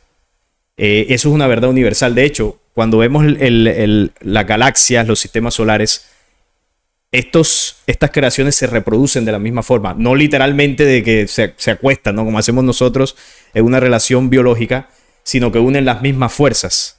El Sol, la Tierra, manejan esas mismas fuerzas y al unirse se produce la vida. Se muestra en el reino animal, en el reino vegetal. Entonces, ¿por qué estoy tocando este punto ahora para escuchar la opinión de Marta? Porque en el proceso de búsqueda espiritual de nosotros como seres humanos y en todo lo que ha ocurrido en este planeta, desde mi visión, y así lo he entendido en todos estos años, al planeta Tierra llegaron las verdades absolutas. El conocimiento de la verdad fue traído al planeta Tierra. Lo que ha ocurrido es que ese conocimiento de la verdad fue tomado, fue manipulado, fue fragmentado y fue mezclado con otras cosas para que eso generase una confusión hacia futuro. Entonces, hoy en día, por eso tenemos todos estos debates, porque no sabemos realmente dónde ubicar cada cosa. Y a la gente le ocurre, a las personas que están en la búsqueda, que era el ejemplo que ponía ahorita, ¿no? Lo que estamos hablando de Yahvé. Oye, Yahvé es un falso Dios, pero llega a la cábala y me dice, no, espérate, que hay una interpretación espiritual. ¿Y ahora qué hago? ¿Cómo lo veo? ¿Será que sí? ¿Será que no? Y eso sucede por el vacío de ciertos pilares de conocimientos que estén sujetos a verdades absolutas. Y ahí es donde entra la figura de Jesús, que hace parte ya de la parte final que Marta quería tocarlo. Pero antes te pregunto, Marta, ¿qué opinas de lo que le preguntabas a Simón del tema de la ley acerca de la expansión de la vida? ¿Cómo ves tú eso? Más allá de debates morales, no estamos hablando del principio como tal, porque ya si entramos a debates morales, claro, ahí sí ya puede haber cualquier justificación. Bueno, yo hubiera querido, antes de responderte esto, tendría que echar un poquito para atrás porque te quería dar un apunte acerca de lo que tú estabas diciendo, pero bueno, ya llegamos a este punto. No, dale, si quieres puedes hacerlo, no hay problema. No, porque de pronto es como... No hay problema. No hay problema. Fastidioso. No, adelante. No, adelante. Solo un apunte. Okay, solo un apunte, porque tú estabas hablando esto interesante acerca de lo de los Elohim y todo, de esa violencia, de esa parte negativa que tú dices, pero yo quería dar un apunte solo, porque es que nosotros todo lo vemos desde nuestro punto de vista antropológico, o sea, nosotros somos antropocéntricos y todo lo vemos desde nuestro punto de vista. Entonces yo lo que quiero transmitir es que no sabemos qué principios y qué mentalidad y qué, sí, como qué sistema tienen estos personajes que venían acá para haberse comportado así, cómo nos ven ellos a nosotros y cómo nos comportamos nosotros mismos cuando vamos a otros lugares y con los animales y con otros seres más, digamos, que percibimos como inferiores, porque nosotros tratamos a ciertas especies como inferiores. Eso es una cosa, o sea, yo quiero como que veamos ese asunto como con una mentalidad más abierta a estos personajes, por qué se comportaban así. A mí me encantaría comprender eso. Bueno, y otra cosa es lo te puedo hacer un paréntesis también ahí. Bueno, tú preguntas, claro, ¿por qué se comportaban de esa forma? Bueno, esa respuesta está. Lo que pasa es que está en muchos otros documentos que precisamente hablan del origen de estas razas. Y ahí, bueno, habría que hilar muy atrás pero estas razas que llegaron a la Tierra son los descendientes de un caos que hubo en el universo. Esas razas están en un proceso de desviación, de distorsionar las leyes originales desde hace muchísimo tiempo. Y hay registro de todo esto. Ahora, tú comparas el comportamiento de ellos, quizás también con el comportamiento nuestro cuando interactuamos. Y es evidente que nosotros tenemos un problema donde algunas veces somos buenos, algunas veces somos malos. Y parecería que esa dualidad que existe en nosotros también la podría haber en ellos. Pero hay un matiz aquí importante. Nosotros tenemos esa porción de la maldad porque primero fuimos manipulados por esos mismos que llegaron acá y segundo, ellos nos enseñaron a hacer eso y de esto hay registro en muchos documentos. Por ejemplo, si hablamos de la guerra, ellos nos enseñaron a nosotros, los seres humanos, a enfrentarnos. Entonces, basado en eso, se entiende que la naturaleza humana, la naturaleza primordial del ser humano no es la violencia, no es el enfrentamiento. Eso es el resultado de la influencia de los Elohim. Entonces, claro, si hoy en día existen los conflictos, existe el tema de que la mujer se aplique de grados para acabar con una vida y que ya sea deseada o no deseada, eso es otra polémica. Pero esa práctica la enseñaron ellos. El tema de lo que decía Simón, sí, amar al prójimo, pero amar al de mi tribu, elegir pueblo. ¿Quién enseñó eso? En este caso lo enseñó Yahvé. A los elegidos, la tribu, los demás no me importan y ya sabemos lo que piensan ellos de los que no pertenecen a esa tribu según sus mismos textos. Nos ven como animales, una raza inferior. Entonces, todo ese comportamiento negativo no hace parte de la naturaleza humana, hace parte del proceso manipulador. Ahora, esto que yo estoy expresando no es una idea mía, hay registros de esto. Entonces, ahí el punto es tener todos esos registros, compararlo con el accionar de los Elohim, con el accionar humano y se entiende. Ahorita tú hacías referencia a lo de Gaza. Si tú lees el Antiguo Testamento o si leemos el Antiguo Testamento, lo que ellos están haciendo allá es lo mismo que hacían hace miles de años, cuando se enfrentaban al Eteo, al Ebeo, al Jebuseo, exactamente lo mismo. ¿Quién les enseñó a hacer eso? Su Dios. Era el que los mandaba, vas a ir ahí, vas a sacar de su tierra al Ebeo, al Jebuseo, al Eteo, al Arameo, al uno, al otro, y los vas a destruir, no vas a dejar con vida a ninguno ni a los niños de pecho.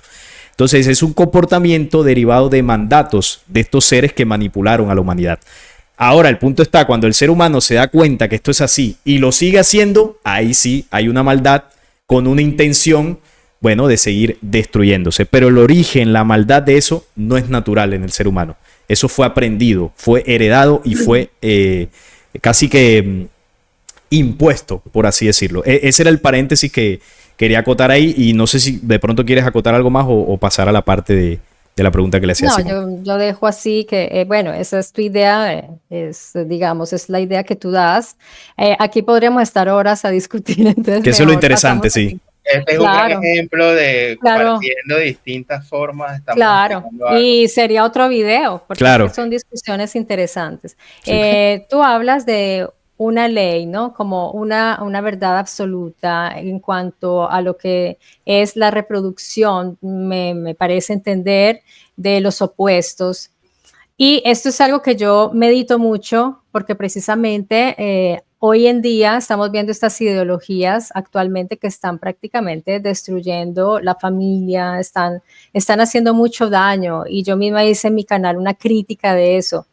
Pero respecto a hablar de una ley universal o una ley, yo no la conozco, no sé si existe, yo me lo pregunto si está o no, y hay que ir a mirar, porque si hablamos de la biología, la misma biología a veces nos da sorpresas, porque ahí también está el hermafroditismo, o hay animalitos que se autorreproducen, o sea, en la biología hay mucha variedad, pero si vamos a hablar ya dentro del aspecto, o digamos, sí, el aspecto humano ya antropológico, yo sí pienso que es muy necesario que esté la pareja, el masculino y femenino dentro de nuestra psicología, es muy importante.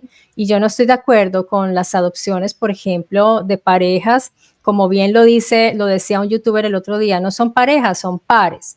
Cuando es hombre, hombre, mujer, mujer, porque el niño cuando crece necesita una referencia masculina y femenina, porque la psicología del hombre y la de la mujer son muy distintas. Entonces, psicológicamente nosotros sí necesitamos de tener esos referentes en nuestro hogar, en nuestra casa. Creo que era eso más o menos de lo que tú estabas hablando. Sí, sí, y me encantan las respuestas que han tenido porque ahí se muestra que podemos identificar dónde está la verdad detrás de toda esa polémica de la ideología de género. O sea, nosotros podemos identificar que hay un principio que es bueno que se respete, que es bueno que se mantenga. No por el debate moral, sino incluso por la misma expansión de la vida humana. Como tú lo decías ahora, Marta, es necesario que ese principio de la familia se conserve, porque es lo que nos tiene hoy aquí en día. Y para encarar la parte final, quisiera poner otro tema sobre la mesa, que es el tema de Jesús, que ahorita Marta nos decía, bueno, sería bueno hablar más adelante. Y quisiera escuchar su visión sobre Jesús. ¿Quién fue Jesús para ustedes? ¿Qué representó? Hay muchas teorías, ¿no? Ya eso lo sabemos. Se ha ligado con la figura de Yahvé. Bueno, Simón ha hecho varios videos exponiendo que no tienen mucha relación el uno con el otro. Pero quisiera escuchar su visión sobre Jesús. Si quieres, Simón, comienzas tú. Ok, bien. El contexto de la Biblia, si quitamos la persona de Jesús, quedaríamos simplemente con el tema de los Elohim y nuestro origen físico, genético, de un desarrollo evolutivo. Y por ahí estarían las primeras lecturas del cual estamos conversando. El tema está que Jesús de Nazaret nos presenta otro Dios, otra naturaleza, del cual nos dice incluso que ese, aunque de repente hay distintas posturas, por ejemplo, la gnóstica habla que nosotros procedemos de la luz, venimos y volvemos a ir. También se puede hablar de que de ahí sería como que nuestro destino también, que sería un destino no físico. Entonces, para mí, y esto ya sería interpretación, nivel interpretación. No literal, porque literal está incompleto para mí, ¿no? Porque hay distintas contradicciones, incluso en el mismo texto. Entonces, Jesús de Nazaret sería un enviado de este espíritu, que sería el creador o el máximo, y de alguna manera revela en los intentos de descripciones espirituales, pero mal canalizado a este Dios Yahvé, y les revela lo que serían los pasos a conectar con este espíritu que no sería algo exterior, sino que sería algo interior. Y ahí no serían los mismos procedimientos de ese reino material que de alguna manera Yahvé nos presentó. Por eso, al abarcar a Jesús y buscarlo con la misma lupa como estamos abarcando a Yahvé o los hechos físicos, para mí sería algo un poquito descabellado, porque Jesús está hablando de otra naturaleza y de otros procedimientos. Por ejemplo, cuando decía, ¿cuándo viene el reino? ¿Dónde lo podemos ver? Entonces Jesús decía, es que no está aquí ni está allá, ni no puede ser señalado. El reino está entre ustedes, dentro de ustedes, y no lo pueden ver. Está extendido sobre toda la tierra, como dice el Evangelio de Tomás, y no lo pueden ver. Entonces, como que, vaya, esto tiene que ver con otras realidades, otros procesos. La religión te enseña a religar, reunirte, reconectarte, y la espiritualidad viene de espíritu, que es simplemente, si tienes vida, es que estás conectado a este espíritu y nunca tuviste la necesidad de estar reconectado porque siempre estuviste conectado. Otra vez es que nuestra mente, nuestra vida nos hace ir más por el tema de la materia que mediante esa conexión. Entonces, como que es un recordatorio de esa conexión, de esa cuestión que Jesús de Nazaret hablaba del reino de su Padre y que el Espíritu habita dentro de nosotros, y en vez de esperar un milagro, ser nosotros luz y hacer partícipe de ese reino con nuestras acciones, porque esa fe sin obra es una fe muerta. Y aquí puedo evangelizar y puedo meter miles de textos bíblicos, pero es principios, son como que ciertos principios, ciertos detalles de, sí, podemos criticar la Biblia, pero en el entrecejo, en el entremedio, podemos ir a lanzar a la basura toda la Biblia o causar rechazo. De la misma manera, vamos a desmontar el Cristo de la reinterpretación, como dice Antonio Piñero, pero en el proceso podemos correr el peligro de borrar de la faz de la tierra el mensaje espiritual de estos inicios de pasos para conectar con eso que es algo está más allá de lo físico. Y aquí es algo personal. Si estás interesado, te puede ser útil. Si no lo buscas, ya puede ser algo inútil o que no le ves sentido. Entonces, por ahí iría mi respuesta a tu pregunta. Marta, ¿y tú qué visión tienes sobre Jesús como tal? ¿Qué crees que representó? Antes que nada, el hecho de que haya tantas versiones de Jesús ya me hace pensar. ¿Por qué hay tantas versiones? Porque no estamos hablando simplemente de creyentes, hay estudiosos, filólogos, y cada uno ha dado su perfil de un Jesús totalmente distinto y opuesto. O sea que ahí ya hay que hacerse algunas preguntas. Otra cosa que me llama mucho la atención es con la seguridad con la cual se habla de Jesús, como si estuvieran seguros que él dijo eso que dice ahí. Es que yo veo cómo citan la Biblia. Mira que aquí en Mateo dice, y de ahí sacan toda una historia preciosa, hermosa y llena de ideas muy bellas. Pero yo me pregunto, ¿Jesús realmente, ese hombre llamado Joshua Ben Yosef, decía estas cosas? Entonces, si uno se va al núcleo de la historia, digamos, de lo más histórico posible, ¿el contexto cuál era? En ese momento necesitaban un Mesías. Había muchos Mesías, había muchos hijos del hombre, no era el único. Había muchos individuos por ahí que se declaraban Mesías. Y esa gente, estoy hablando de los judíos, necesitaban a un guerrero, a un tipo, ¿cómo es que está? A un Netanyahu. Como el... gracias. Como un ese es un Mesías, ese es un Mesías. Ciro el Grande fue un Mesías. Entonces, yo creo que hay que poner los pies sobre la tierra y empezar a pensar. Y a mí me gustó muchísimo un análisis que hizo aquí en el canal un profesor llamado, caramba, yo lo tuve aquí como invitado. Bueno, ahora trato de acordarme del nombre, porque realmente fue interesantísimo el estudio que realizó aquí. Y él habló de un Jesús fuerte, más bien violento, más bien digamos, su mensaje era fuerte, era más fuerte que el de Juan. Por eso Juan decía, el que viene detrás de mí es más fuerte porque él bautizará con fuego. O sea, él te va a pedir a cambio tu vida. Él es uno, pues, fuerte. Entonces, a Jesús lo han idealizado mucho con esa historia de los esenios, esa historia romántica de un Jesús místico. Está el Jesús hippie, está el Jesús que era, mejor dicho. Entonces, yo simplemente cuando me hablan de la Biblia, yo prefiero hablar del Antiguo Testamento, que es más, digamos, establecido, al menos hay pruebas arqueológicas, históricas, no de todo, pero de algunas cosas. Ahí también es que la Biblia es con pinzas, que hay que tomarla, toda, tanto el Antiguo como el Nuevo Testamento con pinzas.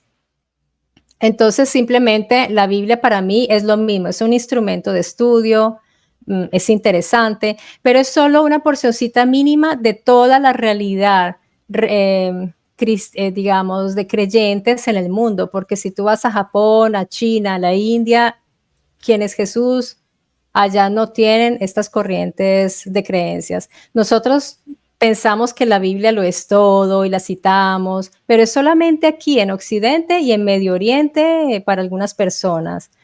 Y yo pienso que hay que ampliar la visión y hay que estudiar todas las, digamos, las corrientes y mejor aún las otras que no están teologizadas, como los Vedas y otras. Está también el taoísmo, el budismo, hay otras corrientes. Entonces creo que le damos demasiada importancia a estos escritos y los judíos su libro no sería tan importante si no hubiera sido por la misma Iglesia romana, que fue la que la estableció como el libro de libros y ahora está tratando de despegarse del Antiguo Testamento y no puede, por la famosa supuesta profecía de Isaías que entre otras cosas ya se cayó. Entonces, no tiene un gran sentido para mí. ¿Cuál profecía de Isaías te refieres? Mira, en Isaías 7:14, donde supuestamente la Virgen concebirá, eso ya dijeron oficialmente que no es ninguna profecía, porque se le está hablando a un rey, le está diciendo, bravo, muy bien, se está diciendo que su mujer está embarazada, no tiene nada que ver con Jesús, y así muchas cosas. Por ejemplo, los mismos evangelistas citan libros del Antiguo Testamento dándoles significado nuevo y anteponiendo, digamos, sobreponiendo a Jesús en otros personajes y haciendo supuestas profecías. Eso es manipulación. Y eso es una manipulación posterior.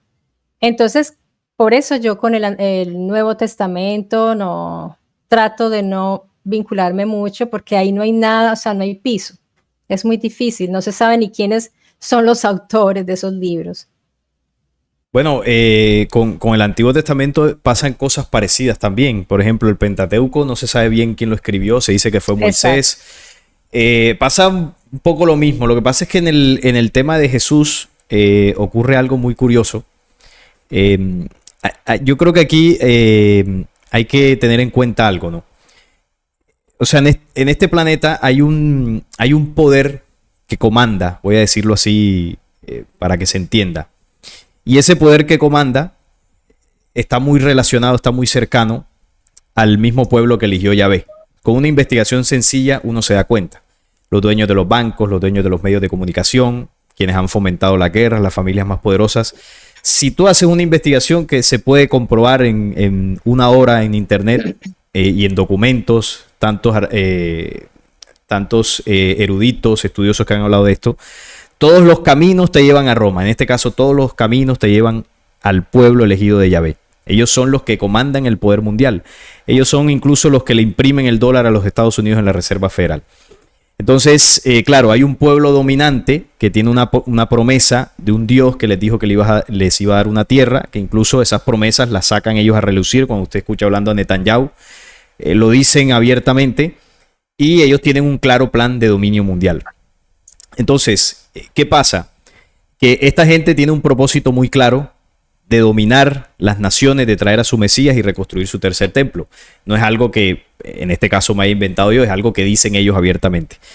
Entonces, curiosamente, a esos que comandan, hace 2000 años, como dice la historia, se presentó un personaje que los denunció como nunca antes nadie lo había hecho, según lo que relata el documento bíblico. Y no solamente la Biblia, yo siempre digo que si usted quiere ver el Jesús verdadero, tiene que irse a los apócrifos, porque en la Biblia hay información, pero no es tan amplia. Los apócrifos es donde está la verdadera imagen de Jesús, no el que se inventó Roma con el tema de la religión y todo esto. Entonces, ¿qué pasa? Se presentó un hombre que los denunció de una forma sin precedentes, partió la historia en dos. Hay muchos historiadores como Flavio Josefo, que es hebreo, que habló de Jesús y no tenía nada que ver con el tema de la religión. Y hay muchos otros historiadores que comprueban la existencia de un hombre que estuvo por Galilea hace aproximadamente 2000 años. Entonces yo aquí pregunto, si hay un pueblo que domina el mundo, bueno, un pueblo no, una raza, porque no es todo el pueblo, hay mucha gente del pueblo que ni siquiera tiene nada que ver con esto. Si hay una raza que está comprobado que controla los máximos poderes mundiales, si hay una raza que tiene la promesa de un falso Dios, porque aquí los tres yo creo que podemos llegar a esa conclusión, que el ser del Antiguo Testamento es un falso Dios, yo preguntaría, ¿a quién le conviene más que la figura del hombre que los denunció, los puso contra las cuerdas y los puso en evidencia de la intención que tenía ese nido de la serpiente? ¿A quién le conviene más que se tergiverse la imagen del único hombre que hace eso? ¿Nos conviene a nosotros o les conviene a ellos? Entonces, yo personalmente, ahí tengo una conclusión, ¿no? Ellos se han encargado sistemáticamente a lo largo de la historia de destruir la imagen de Jesús de Nazaret.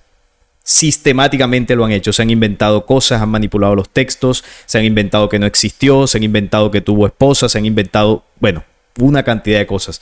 Muchas de esas cosas, yo por lo menos en mi canal he hecho videos desmintiéndolas, pero ha habido un plan sistemático para destruir la imagen de Jesús. Porque Jesús, más allá de ser Jesús, Jesús es el Cristo. Entonces mucho se ha hablado del anticristo, ¿no? Que representa la figura del Mesías judío que están esperando. Y el Cristo es una cosa muy profunda, muy amplia, de la cual en el Nuevo Testamento no se habla mucho. Se habla mucho en los apócrifos, pero en el Nuevo Testamento poco. Entonces Jesús representó una ley que trajo una verdad a la humanidad. De hecho, si se lee el mensaje de Jesús, no solamente en la Biblia, sino en los apócrifos, se pueden sustraer muchas leyes de esas inmutables, de esas verdades absolutas que ya otros hombres habían hablado en distintos tiempos. Pero no hablaban porque hayan conocido a Jesús, porque evidentemente no existía en esas épocas anteriores, sino porque ellos estaban hablando de la sabiduría del Cristo, que es una ley universal. Entonces, cuando ahorita hablamos de las relaciones de pareja, de hombre y mujer, que se deben unir para que se geste la vida como un principio de ley, ese principio es el Cristo, es el mecanismo de ley por el cual se expande la vida. Entonces, bueno, esto lo explican muchos textos, como el libro secreto de Juan, pero lo que quiero decir con esto es que Jesús representó la ley del Padre encarnada. Por eso él decía, quien me ve a mí, ve al Padre. Como no solamente lo dice en el... Marta preguntaba, ¿cómo sabemos que Jesús dijo esas cosas? Bueno, si nos confiamos solo en la Biblia, estoy de acuerdo con Marta. Complicado poder aseverar eso. Pero si ya se lee toda la historia que hay registrada de Jesús en todos los documentos, libros apócrifos, historiadores, ahí se puede entender que sí dijo muchas de esas cosas. Pero obviamente hay que tener todo ese contexto. Entonces, para concluir aquí, yo considero que en torno a la figura de Jesús hay un plan para destruirlo sistemáticamente. ¿Por qué? Porque a los que dominan el mundo no les conviene que el hombre que trajo la denuncia hacia ese plan, al hombre que trajo la imagen del Dios verdadero para denunciar al falso Dios, no les conviene que ese mensaje cale en la humanidad. Incluso se puede leer en el Nuevo Testamento cómo ellos hicieron todo lo posible para destruir a Jesús hasta que lo lograron. Entonces, bueno, ahí es un poco complejo porque, claro, cuando hay una fuerza que busca controlar y hay una fuerza que busca oponerse, si tú estás bajo el dominio de la fuerza que controla, te va a mostrar a esa fuerza opositora como el malo, como el que, bueno, no existió, se lo inventaron. Y pienso que es una narrativa que en lugar de beneficiar a la humanidad, nos ha perjudicado. Porque yo pregunto algo, ¿qué es mejor? ¿Qué es más positivo? ¿La violencia que enseñó Yahvé con el ojo por ojo, diente por diente? ¿O el perdón que enseñó Jesús? ¿Qué nos beneficia más? Y claro, alguno podrá decir, bueno, pero eso depende. Y ahí es donde entra el debate moral. Pero si hablamos de la ley, nunca la guerra puede ser más positivo que el perdón, el amor y la paz. Y eso es una realidad. Vivir en guerra nos destruye y eso está demostrado. Y el mensaje de Jesús fue totalmente contrario al de Yahvé, y eso, entre muchas otras cosas, demuestra pues que eran mensajes diferentes. Entonces, desde mi punto de vista, Jesús representó encarnado la ley universal traída a la tierra para enseñársela a la humanidad. Pero no solo por lo que diga la Biblia, porque la Biblia está muy manipulada. Estoy hablando en general del mensaje que procede del Cristo. Entonces, no sé, quisiera escuchar unas conclusiones finales ya para ir cerrando. Yo sé que el tema de Jesús es muy polémico y aquí podríamos estar horas, pero si ustedes quieren en otro momento podemos tocar otros temas viéndolo desde los distintos puntos de vista que tenemos, y yo sé que al final quien más se va a enriquecer es la audiencia, que al final pues ellos son los que van a sacar sus conclusiones. Simón, algunas últimas palabras y conclusiones para cerrar. Bueno, yo creo que el problema como tal, aunque la conversación fue entre lo literal, lo interpretativo y todo eso, yo pienso que la interpretación es humana, es algo humana y no se va a quitar. ¿Okay? Incluso Marta dijo que el tema de lo literal no se basa expresamente literal, sino que hay elementos también interpretativos ahí. ¿Cuál es el problema de la interpretación? 2 puntos. Primero, creer que tu interpretación es la única por encima de las demás. Y el otro nivel a eso es que creas una secta, una religión, un grupo o algo, un movimiento que pretendes aplastar o convencer a otro en efecto evangelizador. ¿Ok? Podemos leer nosotros 3 un texto, sacar distintas opiniones y está. Si nos enriquece la vida, mejor. Pero eso, crear, no, tu interpretación no está bien porque te falta lo que tengo yo. Y ahí entramos un tema ya de ego, un tema ya de religión, pretensiones ya de movimientos que estamos cansados ya de eso. Por eso estamos aquí reunidos nosotros 3.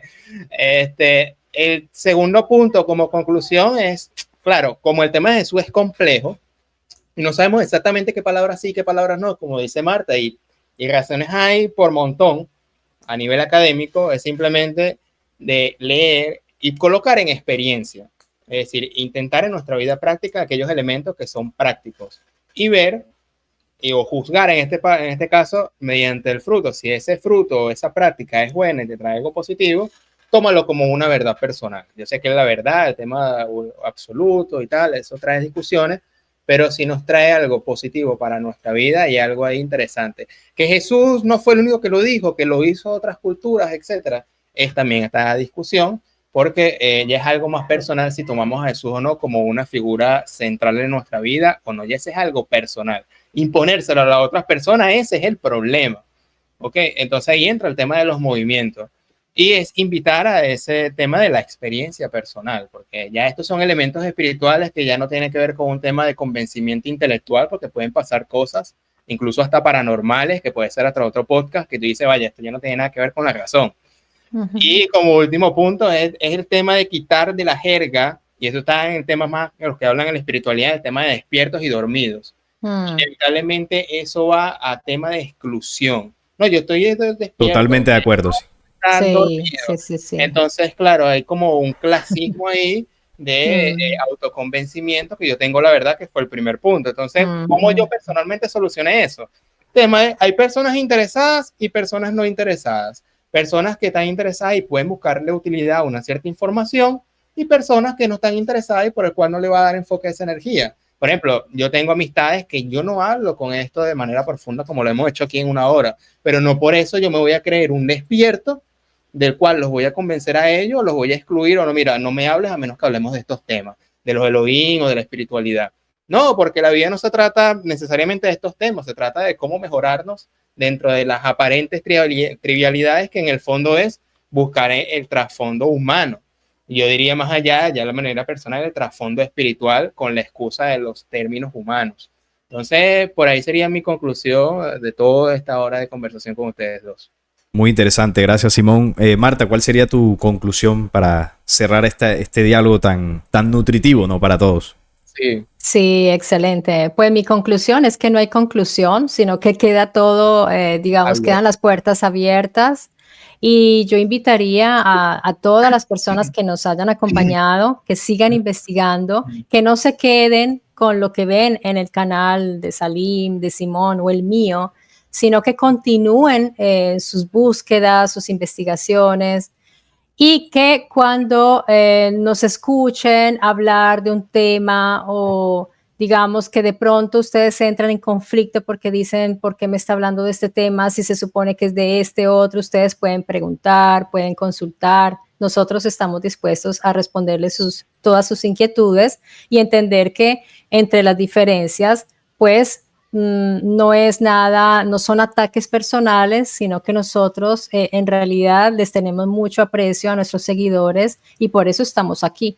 Precisamente porque nos importan, porque son importantes para nosotros, los respetamos, y son ellos los que nos han unido a nosotros precisamente, y eso es lo bonito, ¿no?